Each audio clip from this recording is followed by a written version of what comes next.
رات سونے سے پہلے 2 منٹ کا یہ وظیفہ کر لو، ہر مراد ہر خواہش پوری، زندگی بدلنا چاہتے ہو تو یہ وظیفہ پکڑ لو۔ بسم اللہ الرحمن الرحیم۔ محترم ناظرین، جیسا کہ قرآن پاک میں آیا ہے کہ دلوں کا سکون تو صرف اللہ کی ذکر میں ہے۔ آج کا وظیفہ بھی اللہ کی ذکر سے نور قلب اور سکون قلب کے حوالے سے ہے۔ ناظرین، آج کا وظیفہ گھر میں حتیٰ کی زندگی میں سکون کے لیے بہت ہی مجرب اور خاص عمل ہے۔ ویسے تو اللہ کی ہر کلام میں بہت زیادہ طاقت بھی ہے اور سکون بھی ہے، لیکن آج کا یہ خاص وظیفہ خالص سکون حاصل کرنے کا افضل ترین ذکر ہے۔ محترم ناظرین، یہ ایک لائن کی کلمات پڑھنے میں جتنا سکون ملتا ہے اتنا ہی پڑھنے میں آسان بھی ہے اور فائدے میں بھی کہیں زیادہ ہے۔ یعنی ایک لائن کی کلمات کہ جیسے کوئی بھی شخص پڑھ سکتا ہے، اور اگر دل سے پڑھنا شروع کر دے تو بے حساب رزق و دولت میں اضافہ ہوتا چلا جاتا ہے۔ انسان اللہ رب العزت سے اپنی رزق میں اضافی کہ جو بھی دعا کرے گا انشاءاللہ وہ پوری ہو جائے گی۔ محترم ناظرین، یہ ایسے کلمات ہیں کہ اگر کوئی بھی شخص سچے اور پکی ایمان کے ساتھ اسے پڑھے تو دنیا میں بھی کامیاب ہوگا اور آخرت میں بھی کامیابی پائے گا۔ دوستو، یہ حضرت موسیٰ علیہ السلام کی دعا ہے۔ حضرت موسیٰ علیہ السلام نے اللہ رب العزت سے درخواست کی، یا اللہ، کوئی ایسے کلمات سے مجھے نواز کہ جب بھی تمہاری مدد کی مجھے ضرورت پڑے میں وہ کلمات پڑھوں، وہ دعا کروں تو تمہاری مدد مجھے حاصل ہو جائے۔ اللہ رب العزت نے فرمایا، موسیٰ تم لا الہ الا اللہ پڑھ لیا کرو۔ حضرت موسیٰ علیہ السلام عجب میں پڑ گئے اور فرمانے لگے، یا اللہ، یہ تو تیرے سارے ہی بندے پڑھتے ہیں، ہر ایک کی زبان پر یہ کلمات ہے، میں تو تیرا خاص بندہ ہوں، مجھے کئی خاص کلمات سے نواز۔ لا الہ الا اللہ میں ایسی کیا خاص بات ہے کہ میں پڑھوں گا تو مجھے مدد حاصل ہوگی؟ تو اللہ رب العزت کی طرف سے بھی جواب سن لیے۔ اللہ رب العزت نے فرمایا، موسیٰ، کیا تم ان کلمات کو معمولی کلمات سمجھتے ہو؟ میزان میں پلے میں ایک طرف 7 زمینیں اور 7 آسمان رکھ دی جائے، دوسری طرف یہ کلمات رکھ دی جائے تو ان کلمات کا پلہ باری دیکھو گے۔ ناظرین، یہاں سے معلوم ہوتا ہے کہ وہ کلمات جن مشکلاتوں میں، پریشانیوں میں اور دکھ تکلیفوں میں حضرت موسیٰ علیہ السلام نے پڑھا تو پھر ہمارے لیے اس میں کیوں پیدا نہیں ہوگا؟ ان ایسے کلمات جن کو مصیبتوں میں، پریشانیوں میں نبیوں نے پڑھا ہو تو ہمارے لیے پیدا کیسے نہیں ثابت ہوگے؟ ناظرین، یہ جو وظیفہ ہے یہ وظیفہ بھی لا الہ الا اللہ پر مبنی ہے، اور یقین کرے اس وظیفے کی برکت سے آپ کو دنیا بھی ملے گی، آخرت بھی ملے گی۔ جس نیت سے یہ وظیفہ کرو گے انشاءاللہ وہی پاؤ گے۔ محترم ناظرین، اس کے اور بھی بڑی فضیلتیں ہیں کہ جس کی زندگی ان کلمات پر گزری اور پھر موت آئی وہ بغیر حساب جنت میں جائے گا، اس کا کوئی حساب نہیں ہے۔ ناظرین، اب چلتے ہیں آج کی اس وظیفے کی جانب کہ یہ وظیفہ آپ نے کیسے کرنا ہوگا۔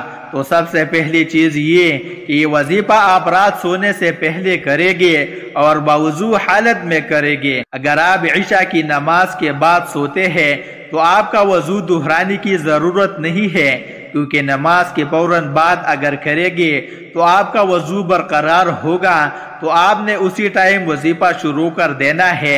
لیکن اگر آپ دیر سے سوتے ہیں تو آپ کو دوبارہ وضو کر کے اور یہ وظیفہ شروع کر دینا چاہیے۔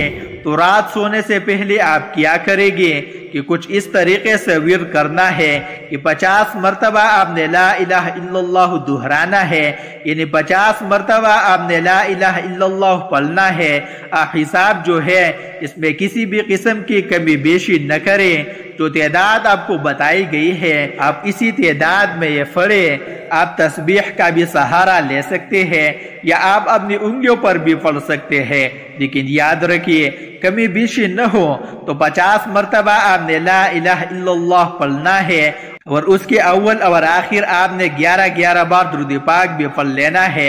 ایک بار میرے ساتھ بھی پڑھ لیں، اللہم صلی علی محمد وعلی آل محمد کما صلیت علی ابراہیم وعلی آل ابراہیم انک حمید مجید، اللہم بارک علی محمد وعلی آل محمد کما بارکت علی ابراہیم وعلی آل ابراہیم انک حمید مجید۔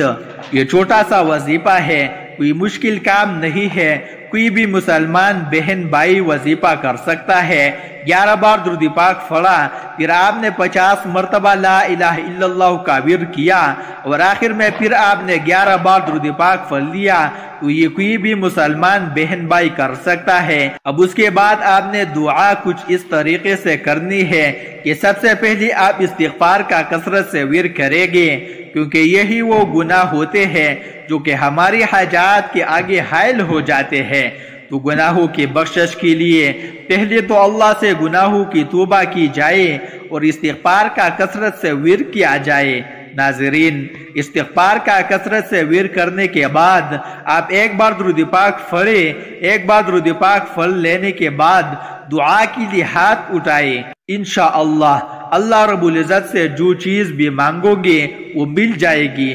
خصوصاً یہ وظیفہ آپ رزق میں اضافے کے لیے بھی کر سکتے ہیں، یا کوئی مالی مشکلات ہے اس کے حل کے لیے بھی کر سکتے ہیں، یا آپ کے اوپر بے حساب قرضہ ہے، قرضے سے نجات کے لیے بھی کر سکتے ہیں، کسی حاجت کے لیے بھی یہ وظیفہ کیا جا سکتا ہے۔ ناظرین، اس وظیفے کی فضیلت کوئی عام فضیلت نہیں ہے، آپ سمجھ رہے ہوں گے کہ یہ بھی عام وظیفوں کی طرح ایک وظیفہ ہے، تو ایسا بالکل بھی نہیں ہے۔ اللہ نے ہر ایک نام میں، ہر ایک آیت میں، ہر ایک حرف میں اور ہر ایک صورت میں اپنی اپنی فضیلت اور اپنی برکات رکھی ہے۔ اس کی فضیلت کا اندازہ آپ کو یہاں سے ہوگا کہ قیامت کے روز ایک شخص جس کے 99 رجسٹر گناہوں سے بری ہوئی ہوگی، اور ایک رجسٹر کا سائز زمین سے لے کر آسمان تک ہوگا، اور ہر رجسٹر گناہوں سے پورا بھرا ہوا ہوگا، تو آپ اندازہ لگا سکتے ہیں اس شخص کے کتنے گناہ ہوگے۔ تو جب سب کا حساب کتاب ہوگا تو اس کا بھی حساب کتاب ہوگا، اس کو بھی بلایا جائے گا، تو یہ شخص کہے گا، یا اللہ میرا کیا حساب کرتے ہو، میں تو بہت بڑا گناہگار ہوں، میرا کیا حساب ہوگا۔ وہ شرما جائے گا کہ اتنے گناہ کرنے کے بعد اس کی کیا بخشش ہوگی، وہ یہ سمجھے گا۔